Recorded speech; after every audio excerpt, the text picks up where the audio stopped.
sama sholat jadi. Duh, nggak mungkin ada orang itu kalau nggak sabar sholat tuh nggak ada. Orang sholat berarti dia sabar. Wasta'inu bis sabri was shalah. Wa innaha lakabiratun illa 'alal khasyi. Berat yang namanya sholat kecuali bagi mereka yang takut kepada Allah, khasyi. Ya tadi, kalau kita memang serius kepingin selamat dari neraka, masuk ke dalam surga, ya butuh pengorbanan. Pengorbanan butuh kepada kesabaran. Tapi ingat, kapan kita sabar dalam pengorbanan, apa yang kita harapkan itu pasti terjadi kok. Wong kerja itu loh, kita belum tentu kaya, nyabar-nyabar no awak, baru mesti sugih badah. Lah mosok kita ini sholat, misalkan puasa, misalkan taat, ibadah kepada Allah, amal soleh, nyabar-nyabar no awak, pasti masuk surga nggak mau. Na'udzubillah, nasallallahu orang sakit, bolak-balik ke rumah sakit, check up, kontrol, beli obat, nanti di ini, nanti di itu, dioperasi, nanti wah macam-macam, nyabar-nyabar no kepingin waras, kurang mesti waras, belum tentu, tapi nyabar-nyabar no awak. Lah mosok dalam cuman sholat cuman berapa menit, puasa sekali dalam setahun, zakat cuman 2,5%, haji, gara-gara haji nggak ada orang melarat, yang ada tambah barokah rezekinya.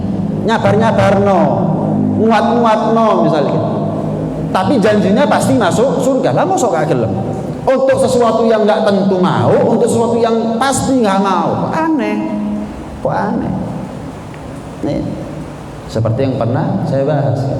Kata ulama begini, ulama itu ngasih gambaran aneh, orang itu, manusia itu aneh. Kalau dia dalam urusan dunia nyabar-nyabar no awak gelem.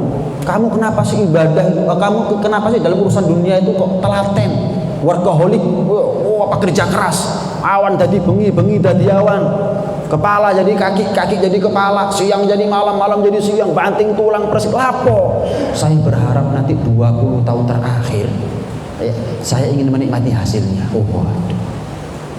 Kata ulama aneh orang ngomong seperti ini. Kenapa? Yakin lek sugih ta? Satu. Yakin ta lek umur dawa. Banting tulang peros keringet, sabar dia, telaten dia. Muat-muat awak dengan harapan sesuatu yang belum tentu. Kok aneh? Sementara kita ini kalau mau sabar fi ayyam golail, untuk hari-hari yang sedikit. Umurnya kita 60-70 tahun.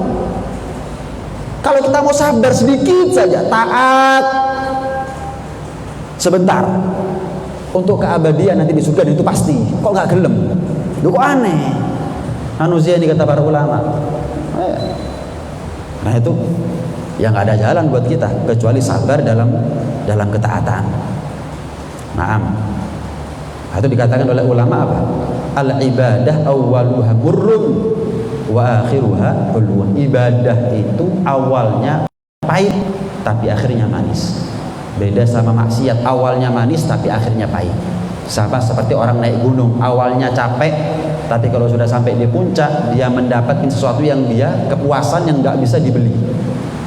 Orang naik gunung capek, berjam-jam dia jalan, bawa tas ransel, carrier, berat, hujan-hujanan, panas-kepanasan, belum ancaman ini, ancaman itu, jurang, binatang buas dan lain sebagainya, hipotermia. Tapi begitu sampai puncak, dia mendapatkan kepuasan yang nggak bisa dia dapatkan kecuali di puncak tersebut. Bisa kira-kira kita beli kepuasan seseorang ketika ada di puncak dengan uang, dengan harta? Nggak bisa.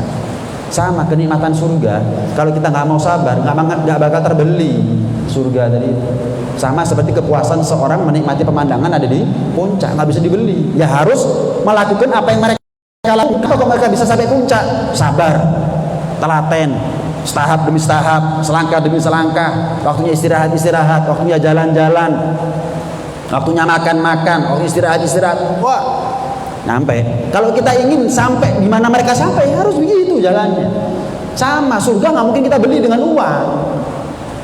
tapi bisa kita beli dengan kesabaran. Yang mana dari sabar itu membuahkan ketakwaan.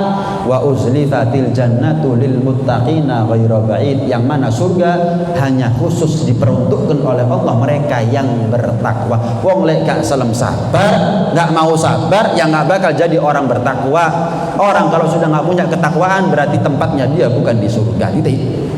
Wis mau gak mau sabar dalam ketaatan. Nah, justru dari kesabaran, sabar ngalahkan nafsu, ngalahkan malas, ngalahkan ngantuk, ngalahkan hiburan. Ya. Sesuatu yang bisa membuat teralihkan fokusnya kita dengan tujuan yaitu surga. Ya.